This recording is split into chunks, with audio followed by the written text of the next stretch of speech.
যিনি পর্যালোচনা করে রাধা মোহন দাস সুরধ্বনি তীরে আজ গৌর কিশোর সহচর গণমেলে আনন্দে বিভোর। বহিরঙ্গ ভক্তগণ সঙ্গে করে প্রভু মানে হরিনাম স্বরকীর্তন আর অন্তরঙ্গ ভক্তনী করে প্রভু আমার প্রেম রস আস্বাদন। তো কৃষ্ণ লীলা বোঝা যায়, গৌর লীলা বোঝা বড় দায়। তো কৃষ্ণ লীলা জগতের সবাই বুঝতে পারি, কিন্তু গৌর লীলা তো সবাই বুঝতে পারি না বাবা। এই জগতে তাদের বলছে না মুক্তা কোথায় থাকে বাবা? ঝিনুকের মধ্যে। তো ঝিনুকের মধ্যে যে মুক্তাটা আছে, আর ওই মুক্তাটা পেতে হলে কোথায় যেতে হবে? সমুদ্রে। তো সমুদ্রে জলে ডুব না দিলে ওই মুক্তা কখনো লাভ করা যায় না। তার মুক্তা পেতে হলে তাহলে সমুদ্র অথয় যেন আমাকে ডুব দিতে হবে। যারা আমার শ্রীগুরুর চরণ আশ্রয় করেছেন আমি তাদের চরণ হাত দিয়ে বলছি, আশ্রয় করিয়া ভজে তারে কৃষ্ণ আহি কাজে আর যে মরে অকারণ। যারা আশ্রয় করে হরি ভজনা করে তার আর মরণের ভয় থাকে না। তাই তো শাস্ত্রে বললেন না গুরু ছাড়া গোবিন্দ ভজে সেই জীব নরকে মজে। যে মনে মনে চাইছে আমি মুক্তাটাকে ধরবো, আচ্ছা বাবা সমুদ্রে নোনা জল নয় মিষ্টি জল? নোনা জল কখনো খেয়ে দেখেছে? কানে শুনেছে? প্রবাদ বাক্য কি বলে জানেন তো? না শুনো মনো কানা কম পায় না তিনজনা। এটা শুনে গৌর ভজন নয়, ভজন করতে হলে শ্রীগুরু চরণ আশ্রয় করে তাকে ভজন করতে হবে। শোনা কথা বলবেন না বাবা। তাহলে সমুদ্রের জল নোনা জল। মহাজন বললেন ও ভক্ত, যদি মুক্তাকে ধরতে চাও সমুদ্রে অথই যেন তোমাকে ডোবার মতো ডুবে দিতে হবে। তবে এত সহজ নয় ডুবে যাওয়া। এই ডোবাডুবির সন্ধানটা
শুধু আমার করে গেলেন। এই তীর্থ ভ্রমণ করলে জীব শিক্ষা কিছু পাওয়া যায় বাবা, দর্শন করে আসবে। পরিধানে অনেক কিছু দেখার আছে। জগন্নাথ ধাম পরিধান, মা গোবিন্দপুরী সমাধি আছে কোথায়? রেমুনা গ্রামে। তার জন্য ভগবানকে লীলা করেছিলেন ক্ষীরচোরা গোপীনাথ। মহাপ্রভু শিক্ষা মন্ত্র দিয়েছিলেন 5 বছর একটা ছেলের কাছ থেকে, নাম হলো গোপাল। তাহলে এই জগৎ সংসারে আমাদের গুরুচরণ আশ্রয় করতে হবে বাবা। আজকে এখানে অনেক মন্দির আছে, কয়টা মন্দির দেখতে পাচ্ছেন বাবা? বাবার মন্দির, মায়ের মন্দির, রাধা গোবিন্দের মন্দির, শনিদেবের মন্দির, দুর্গার মন্দির, নারায়ণ মন্দির, সব মন্দির আছে। তো যে মায়ের সম্মুখে গান গাইছে বাবা, তাদের একটি কাহিনী বলুন। সৌভাগ্য কি আমাদের হয়েছে বাবা? যেমন রামকৃষ্ণকে মাকে ডেকে বলতো, মারে তুই খাবি রে মা? ও মা, তুই যদি না খাস আমি তো খেতে পারবো না রে মা। ও মা, ওই নিজেটা আজকে ভালো করে বুঝে রান্না করতে পারি। মায়ের সঙ্গে এমন করে কথা বলছে, যার হাজার হাজার শিষ্য ছিল, হাজার হাজার ভক্ত ছিল, কিন্তু একটা শিষ্য ছিল বড়ই মাতাল বাবা। দেখবেন একটা বাবার যখন 5টা ছেলে থাকে, 5 সন্তান কিন্তু বাবা মায়ের উপযুক্ত সন্তান হতে পারে। তার মধ্যে 4টে ভালো হয় আর একটা ছেলে বড় মাতাল হয়। আছে না বাবা? এই জগতের সংসারে আছে যারা বাবা মায়ের কথা শোনে না, যারা মদ খেয়ে ঘুরে বেড়ায়, মাতলামি করে, এমন সন্তান আছে না বাবা? তাকে নিয়ে কিন্তু ওই বাবা মায়ের চিন্তাটা বেশি হয়। তো রামকৃষ্ণ দেবে এত শিষ্য ছিল, এত ভক্ত ছিল, কাউকে নিয়ে তার চিন্তা ছিল না। একজনকে নিয়ে তার চিন্তা ছিল, সে কে? কাক বাজারে গিরিশ ঘোষ। বারবার করে বলেছিল, ওরে গিরিশ, যদি মদ খেতে হয় বাবা, এই মদে খাস না রে। আরে যে মদ পান করিলে এই জগতে নেশা কাটবে না বাবা, তুই একবার সেই মদ পান কর। কোনদিন গুরুর চরণে প্রণাম করেনি, কি করে করবি? রামকৃষ্ণ দেব ছিলেন অশিক্ষিত মূর্খ, আর গিরিশ ঘোষ ছিলেন বড় পণ্ডিত। তার এত শিক্ষাগত যোগ্যতা ছিল, যিনি নাটক রচনা করতেন, যিনি যাত্রা রচনা করতেন, তাই তার চরণে কোনোদিন প্রণাম করেনি। একদিন গুরু কৃপা হয়ে গেল, মদ পান করতে করতে কঠিন ব্যাধি হয়েছিলেন বাবা। গুরু কাকে বলে? এই জগতের সংসারে গুরু আছে, আর রামকৃষ্ণদেব গুরু। গুরু কেমন হতে হয়? গুরু মনোবৃত্তি কেমন হওয়া দরকার একটু লক্ষ্য করুন। মাকে ডেকে বলেছিল, মারে আমার সব সন্তান মানুষ হয়ে গেল রে মা। ও মা, ওই বাগবাজারে গিরিশ ঘোষ বড় মাতাল রে মা, তাকে পারবি না সুমতি দিতে? সে যেন তোর ভজন করে, তোর নামে যেন থাকতে পারে রে মা। বারবার করে মায়ের চরণে জানাতে, যখন তার ক্যান্সার ব্যাধি হলো, মৃত্যুশয্যার সাহিত্য, তার সহধর্মী সুরনকে ডেকে বলছে, সুরন, আমি ভালো থাকতে তো কখনো আমি আমার গুরুর চরণে প্রণাম করি। আজ মৃত্যুর সময়কালে, এই যাওয়ার সময় আমার মনে বড় বাসনা, আমি আমার গুরুর চরণে একবার প্রণাম করতে চাই। সুরনকে ডেকে বলছে, স্বামী ডাকো তাকে প্রাণ ভরে, তুমি ডাকো তাকে প্রাণ ভরে। সুরন, আমি আছি বাগবাজারে,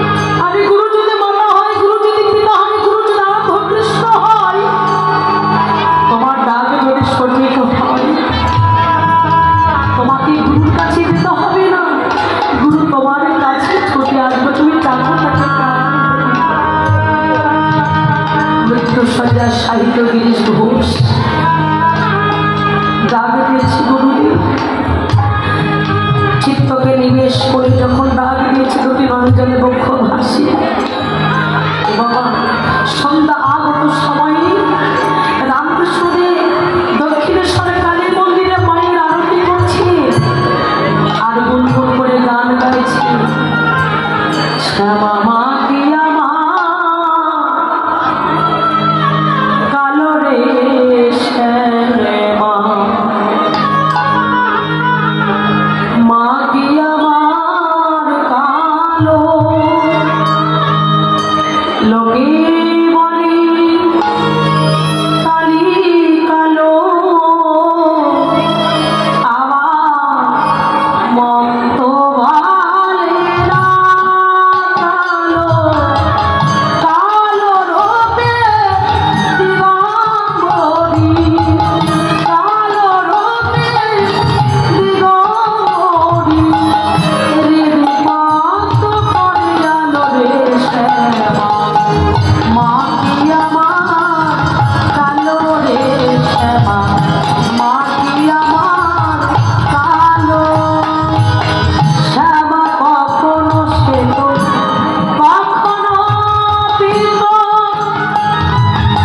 ফেলে মাকে রেখে বলছে মা ওই যে দেখে আমার সন্তান যে আমাকে ডাকে দিচ্ছিল মা, ও মা আমি বুঝি কোন আরতি আর করতে পারলাম না রে মা।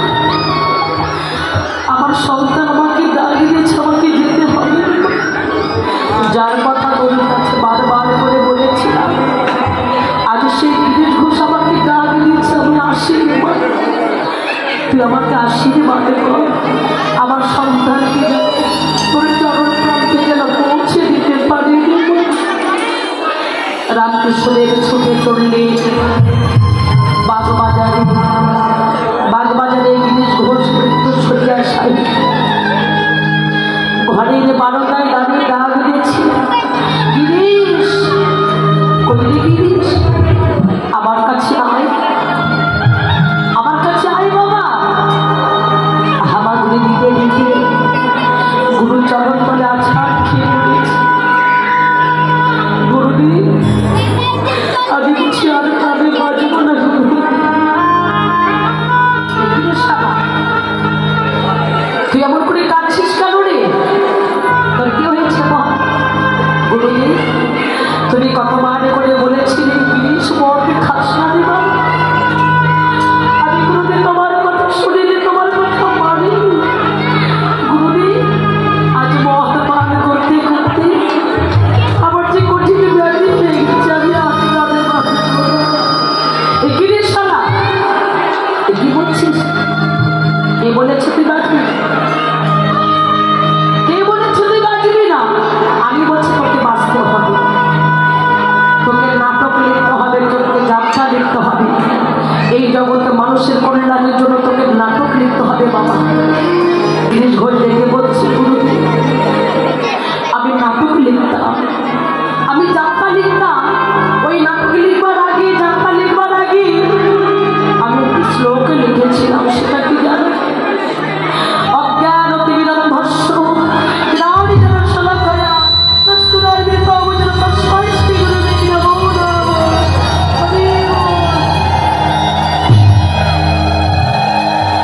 গুরুদেব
জানিস কেন তুই অমন করে কাঁদছিস?